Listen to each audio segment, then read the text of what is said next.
What's good with y'all? It's Prince Bondy. Prince Bonzi, man. Prince Bonzi. Doing the usual thing, man. Just got back from school. It's been a while since I uploaded because I ain't got no ideas for y'all, to be honest with you, man. I've been living my life. I don't ever want to take this too seriously, but got to get my word out somehow. This is the best way to do it. So I'm going to read off a little excerpt that I wrote during my freshman year of college. Dated to November 1st, 2024. My issues with the idea of peace. In my observation, people use the idea of peace to escape from the reality of their stressful and hectic lives. It makes sense for us to want a break. We're judged by society by our productivity, but not even high-powered machines need time to let their gears cool. But even high-powered machines need time to let their gears cool. The thought of escape, freedom, and tranquility arises as our minds drift off into our happy place. To most, their happy place is alone, on a plot of land with minimal crime or surveillance, able to do what you'd like, when you'd like. Others, it's a vacation, maybe with a loved one, or many. A lavish vacation they believe will empty their everlasting sorrows. Regret of what one may think about their fantasies would never satisfy their itch for peace. Peace is nothing we can merely accept into our lives. We're addicted and thrive in chaos. If we do not, we sink. It is modern Darwinism. Survival of the most productive. Let me read that again. It is modern Darwinism, survival of the most productive. The aim of the game is life to survive under the most pressure and The aim of the game in life is to survive under the most pressure and produce more output than your peers. How can a person bred and conditioned in such a manner even fall into love with peace? It is a scapegoat of our lives, like how rich love to cosplay as broke. Us humans love to romanticize the idea of playing into another life. We look at different styles of life as an escape from our own reality, either rich or poor in spirit or monetarily.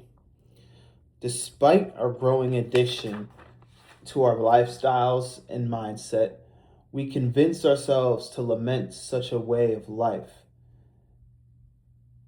Instead, we dream of a manufactured utopia with a lot more ubiquity than people care to admit.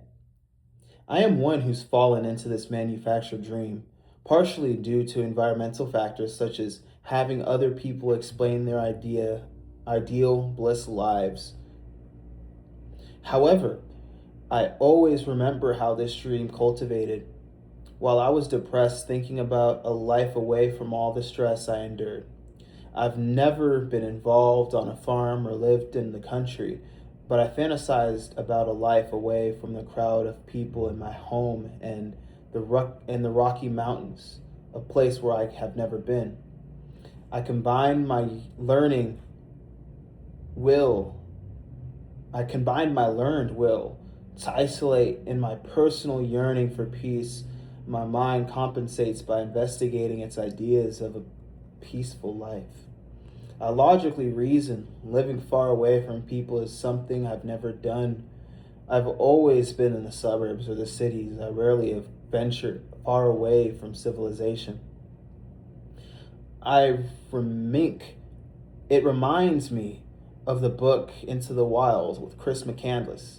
McCandless showed me that adventure was within a man, a yearning, not a skill.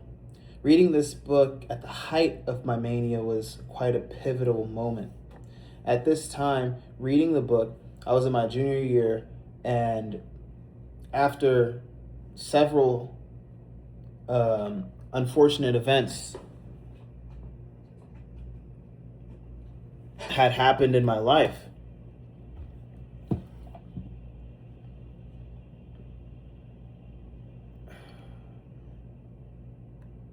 I felt self-assured within my thoughts, almost in a dogmatic manner. This allowed the ideals of the book to ingrain in my brain, despite the fact the thoughts of moving to the Rocky Mountains have long been in my head. They were fortified by this perfect storm of internal and external factors. Hearing this wild adventure McCandless went across North America made me wonder what it would be like going through the mind of such a person and make a journey. That soon changed to curiosity. What are the means of adventure? What must happen to retain the motivation needed to keep going? Did he ever have a moment of doubt? I wonder if I could even do something similar, create my own adventure. After that, I've always wondered where my own adventure may reside. While I live the life of a fenced-in sheep, I wonder man, this is a good metaphor, bro, but I gotta lock in for this. While I lived the life of a fenced sheep, I wondered how far the meadow spanned. How much is to be explored? And why are these adventures hidden in the ways of life? Man was made to venture, explore, create, but in reality, we conglomerated and reside among the comforts which drove the motivation of the economy. While all these thoughts festered in my head, I became hellbent on finding my peace through adventure. My life of adventure is isolation, as I'm naturally extroverted. When I'm isolated, I feel able to tune into my emotions 100%. Of course, in this setting, I prefer to be with family, wife, or kids. A ranch is meant to be collectively enjoyed. I do not want total isolation, just enough to find my emotions. Maybe I am biased, but I do not feel comfortable defining peace under a dogmatic criteria. All I know is peace is harder to achieve than people believe. Many do not know that in a setting where your physically needs are met, peace is not achieved extrinsically. Only finding value within oneself will lead to peace in one's life. I see that both in myself and others. People, when asking who've made it about their motivations that led to their success, they often lay a personal yet abstract motivation that fits their own way of thinking. In other words, their methods for peace are personal to them and invoke change upon themselves as opposed to changing their environment. They yearn an eternal locus of focus while the masses prefer an external locus. I've seen that peace is generally found within those who work to protect their own, doing things they enjoy, completing tasks, foregoing activities or people who cause stress. Peace comes to those who feel a purpose that they're either pursuing or have pursued to the best of their abilities. Peace is almost a feeling of fulfillment and content, not relaxation or calm environment.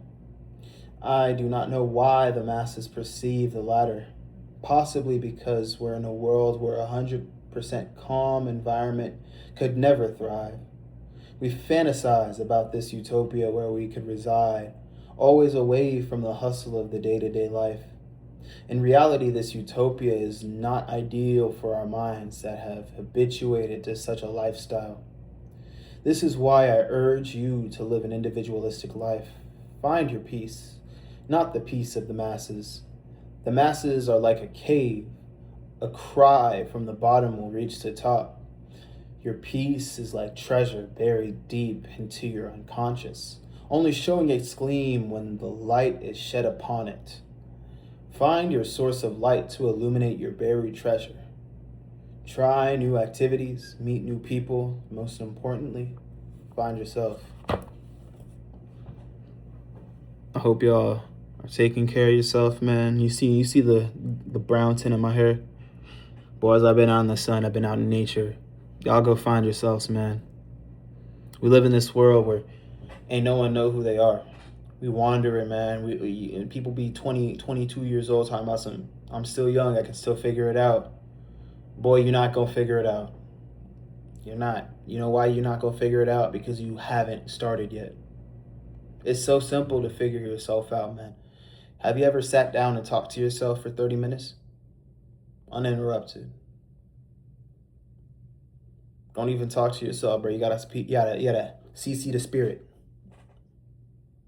right? And this is why so many people walk around this world and they think they're fine. Oh, I'm checking everything off the list. You know, all my boxes are checked, all my I's are dotted, all my T's are crossed.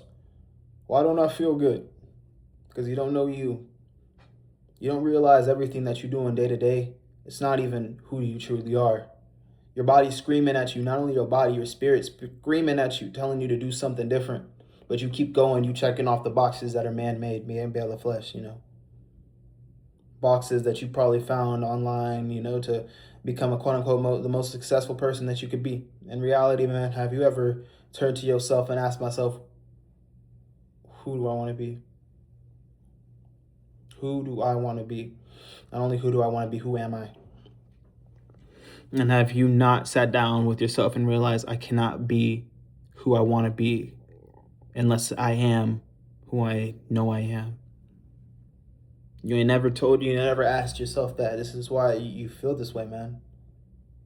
You ain't never asked yourself, man, I understand that I'm this way. I'm an extrovert, you know, I want to be at parties. I want to, or oh yeah, I understand that I'm this, you know, at the end of the day, like I really want to go out to parties, bro, but in the real life, bro, I'm really an introvert, man. Every time I try to talk, I get this anxiety in my chest, right?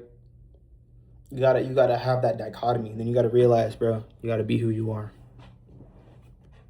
So many people say, oh, be who you want to be, right?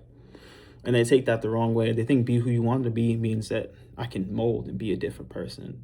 Bro, that's never the point. That was never the point, man. You know, the real point of it all, bro, is you can be the person that you originally were supposed to be. You don't have to bend and mold to society. You can be the way that's societally acceptable to be you, right? Why haven't you chose that then? I don't know. Me personally, why haven't I chose it? To be honest, man. I already did, man. This was one of my, like, you know, long time coming type of things, bro. But I realized that I'm not who I thought I was, bro. And I've gone through several different periods of my life where I'm gonna find out more about myself here. Find out more about myself at this age. I'm gonna find out more about myself after this event happened in my life, you know. And that's why I feel like I know who I am. That's why I feel like I can go outside and I can understand when I'm in a persona, and I can understand whenever I'm being me. I mean, it's like I don't even mean to be confrontational about it, man. But I know that there's so many people out there that feel the same way. And hey, you're not alone, my boy. You're not alone. It's a tough world out here, man. We all feel like we all alone. Like so many thoughts that we have are things that we can't even bring up to nobody. And some people are like, oh yeah, go get you a person you can talk about whatever, man. If you talk about everything that comes in your head, bro, you probably not thinking about much. Man, that's why you gotta turn within. You gotta ask yourself, why am I thinking this way? What's prompted this? How is this beneficial to me? How is this detrimental to me? What is the significance of this period of my life? But no one ain't never asked those questions, right? Yes. All right, anyways, man. That's about it, man. That's why, personally, back then, I didn't know why to find peace. But hey, I'm glad that I read that, because now my next video is going to be about how to find peace. Love y'all. Take care of yourself, man. Eat your fruit, bro. Eat your fruit.